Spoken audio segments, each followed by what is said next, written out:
Hello everyone! Let me talk about how side lighting is used in the movie Oppenheimer. Part 1. What is side light? Way back in the Renaissance, the painter Caravaggio used side lighting in his paintings to show characters' inner struggles. Using single side light with a dark background creates a strong contrast between light and shadow. For example, the main light shines from the upper left, lighting up half of David's face, while the other half is totally in the dark. This light doesn't just make the picture look pretty, it also shows the character's inner conflicts through the light, like the depression, fear, and moral struggles David feels after killing someone. Side lighting means the light source is at an angle usually 45 to 90 from what's being filmed. Its main features are directionality. Light hits the subject from the side, creating a clear line between light and shadow. Stronger 3D effect. Shadows make outlines, textures, and depth stand out like wrinkles on a face or bumps on an object.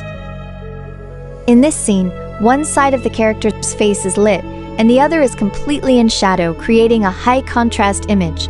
The ambient light is dim, and a beam of light through the rear glass enhances the scene's depth. The whole picture has a greenish tone.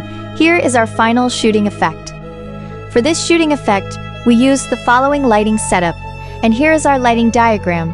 There are 3 lights used: a key light, an ambient fill, base light to light the environment, and a light behind the glass background light or separation light to create depth. Part 2. How to create side light. First, we replicate the scene and character positions exactly as in the film. Then we adjust the camera's aperture, ISO, position, and framing. The most important light here is the key light. It shines on one side of the character's face, creating a light-dark contrast that adds 3D depth and symbolizes the character's divided moral struggles. We choose a softbox as the key light. The softbox has a frame to reduce light spill. Next, we model the ambient light in the scene. In the film, ambient light blurs power symbols into oppressive shadows. We choose LED light PNCL800 and MC Mini LED light to recreate the ambient light and filled light in the movie scene. When observing the movie scene, we can see that the lighting designer added a rim light to the main character, making their outlines stand out from the darker background. By studying the film's lighting setup, we know that a beam of light from the rear glass enhances the spatial depth of this scene. After analyzing the lights used in the movie scene and their placement, let's start the practical operation to recreate the film's lighting setup. First, we set up the background light. This is the placement position of our background light, and the light shown in this area of the diagram is the effect produced. Place the main light on one side of the character to create a light-dark contrast on their face.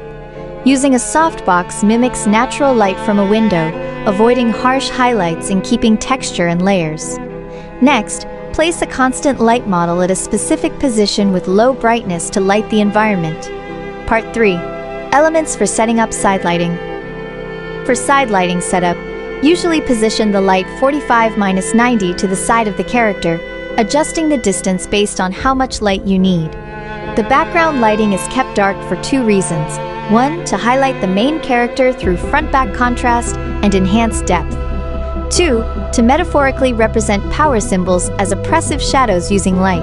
This high-contrast side lighting later became a go-to technique in films to show loneliness, suspense, and violence. Thank you for watching.